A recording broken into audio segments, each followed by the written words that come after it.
Amici bellini, e che giornata è stata ieri, mamma mia. Iniziata insomma con tutti i rumors di mercato degli allenatori, il famoso valzer, no? Degli allenatori, insomma, con l'ufficialità di Conte che se ne va. Inzaghi pare abbia rinnovato, mentre si deve capire ancora. Zidane pare se ne sia andato, Paratici se n'è andato, si deve capire che fine farà Allegri, eccetera eccetera.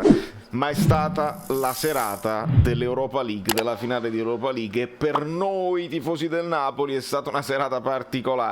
Ma cominciamo. È un martedì pazzesco. Rumori incredibili, rumori.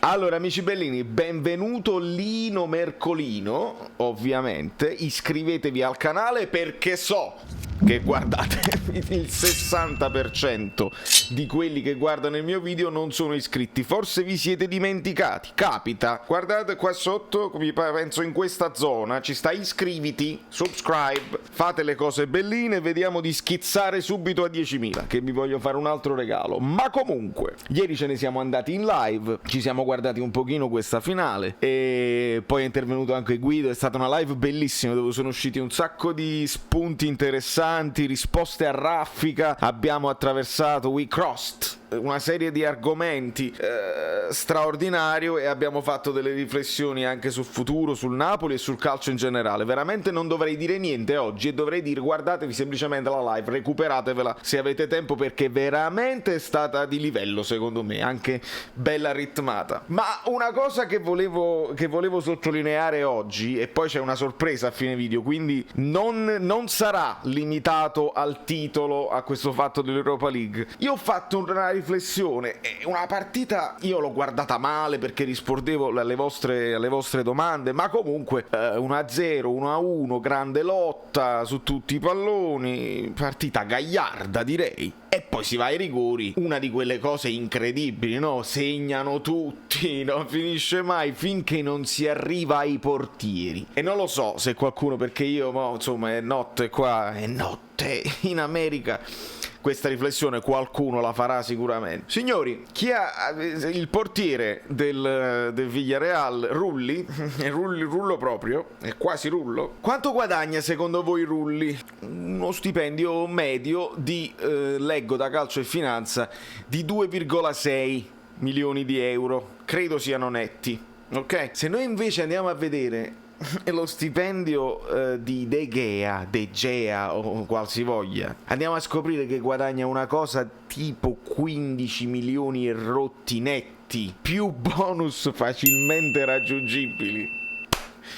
Guaiù! Ma che bello, ma che smacco alla Superlega, a quelli coi soldi, a Golia, Davide che vince. È bellissimo, perché proprio, cioè, si pareggia tutto con la garra, con la voglia di vincere, con l'applicazione, con tutto quello che si può dare quando sei più piccolo, perché Villarreal è più piccolo del Manchester United, e poi si arriva ai rigori e devono scontrarsi due portieri, e c'è un portiere che prende 16 milioni all'anno netti e sbaglia, mentre il portiere più scarsolello segna un gran rigore e para quello decisivo finale dopo. Mamma mia, è una storia bellissima, è una di quelle storie straordinarie. Poi per noi tifosi del Napoli, che siamo molto affezionati a Cavani, abbiamo visto un Cavani comunque inesauribile, che ci ha messo lo zampino ancora una volta, il suo rigore lo segna, tiene la partita in piedi, bellissimo. Ma abbiamo visto anche un guerriero che poi è un guerriero in smoking, perché è un signore, e lo sappiamo, chi l'ha conosciuto, Potito me lo dice sempre che era un signore perché l'ha conosciuto di persona, era una persona straordinaria, mai una parola fuori posto, il grandissimo Raul Albiol, forse lasciato andare via troppo a cuor leggero. Sì, è chiaro, lui voleva andare via, voleva concludere la sua carriera, va benissimo, tutto bene, però qualcuno ha detto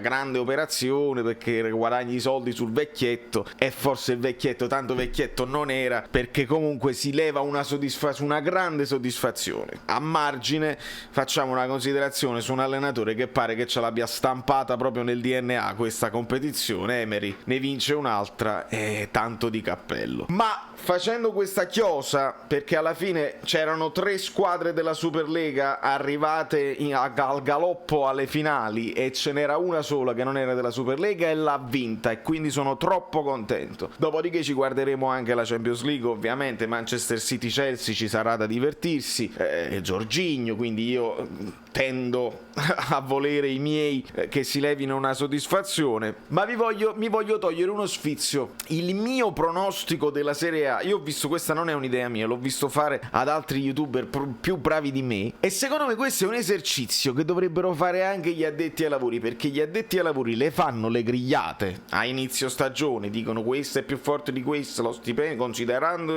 la campagna acquisti, questo vince sicuro.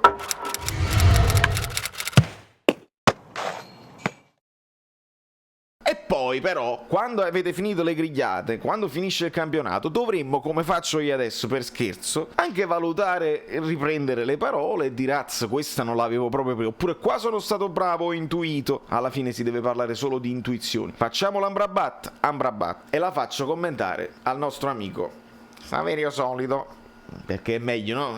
Saverio Solito commenta che io non sono tifoso, commento su di lui che è tifoso, che dice che ne capisce, ma che ne capisce. E ricordatevi che qui io non feci il primo e il secondo, per togliermi uno sfizio ancora più grande, feci la formazione 4-2-3-1, ho escluso una serie di squadre che per me erano cuscinetto, sbagliandone un paio, e ho messo quelle che retrocedono, quelle che potrebbe essere il flop e la sorpresa. Guardate, perché molti di voi questo video non l'hanno mai visto, e quindi ovviamente ascoltiamo, no, ma già mettere il cuffietto, perché sennò si fanno i doppi, le cose doppie e non va bene. Ascoltiamo.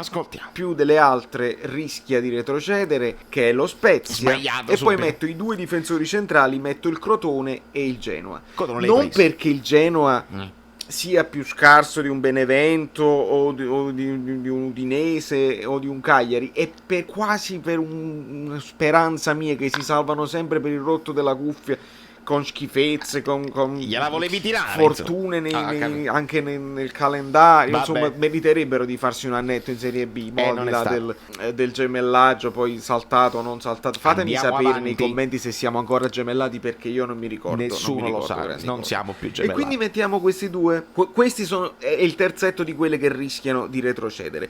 Dopodiché sulle fasce metto una possibile sorpresa Sì. e una possibile delusione. Sai che salgono e scendono le fasce, quindi potrebbe essere una cosa del genere. E quindi? La possibile sorpresa per me quest'anno potrebbe essere la Fiorentina.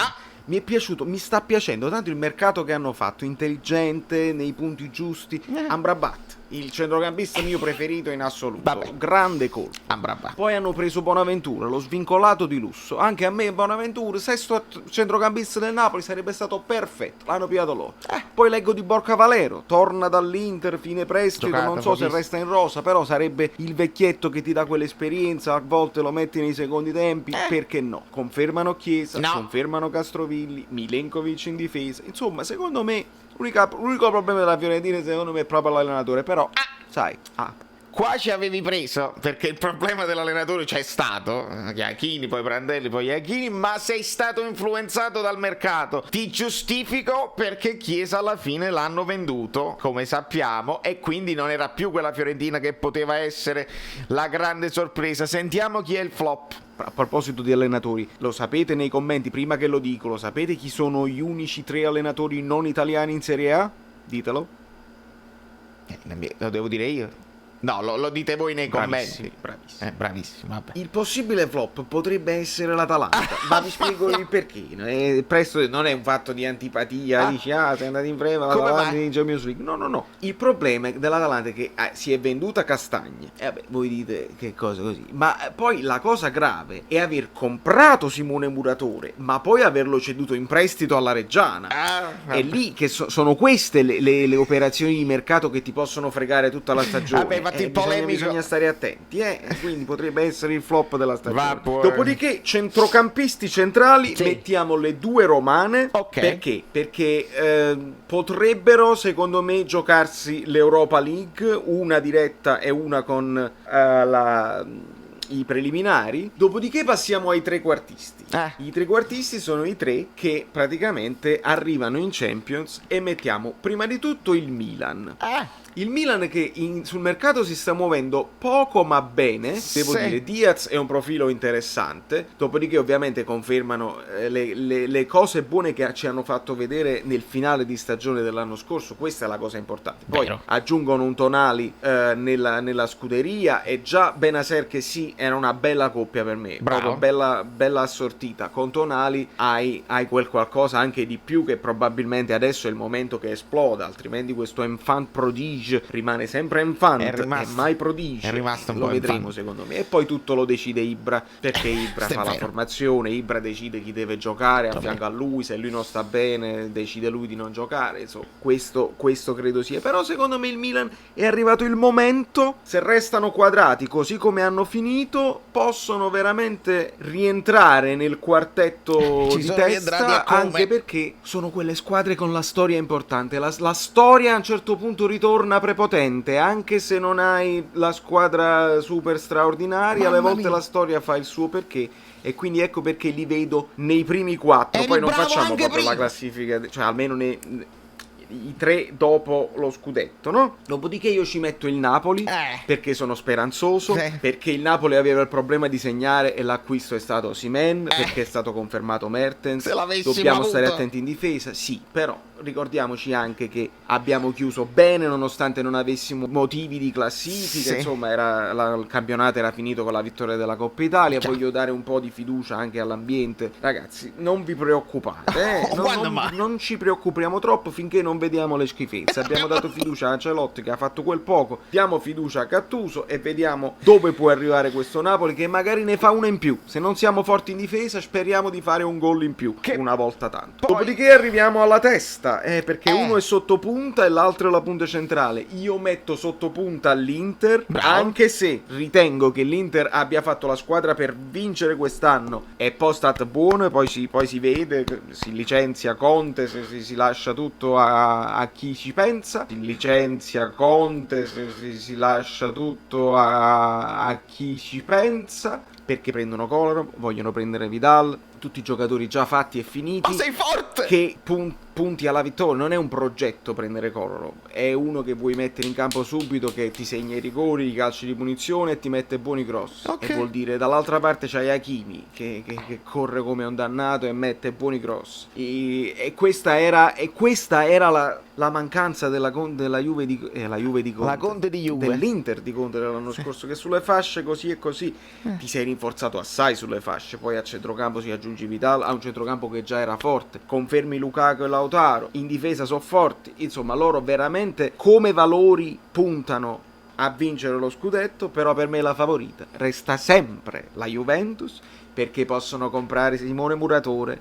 possono girare Fissato. Romero all'Atalanta, Sì. possono mettere anche mio zio in porta. Alla fine sono sempre i favoriti, per una questione di quanto guadagnano ognuno di loro, perché sono speciali. Non perché chi guadagna di più deve per forza vincere, ma perché se guadagni quel tanto vuol dire che sei uno specialista, vuol dire che puoi risolvere la partita con un calcio di punizione, con un colpo di testa da centrocampo, perché non ha importanza, l'abbiamo visto quest'anno, Con non un ha importanza chi tuffo. ci mette in panchina. Sarri, la rivoluzione, non ha nessuna importanza, la vincono i giocatori singoli con le giocate, e hanno confermato Ronaldo, hanno un Kulusevski che anche lui la giocata ce l'ha, Dybala, e il nuovo che hanno comprato, McKennie, che recupera i palloni. Sono tutti emozionati per McKennie che recupera i palloni, e magari hanno ragione. Poi si vedrà il puntero, se non è Suarez No. è Dzeko, se No. non è Dzeko sarà un altro, Giroud. No. Hanno fatto tutti i nomi dei vecchiacci più... No. Anche senza vincono lo stesso, però hanno perché preso poi Morata.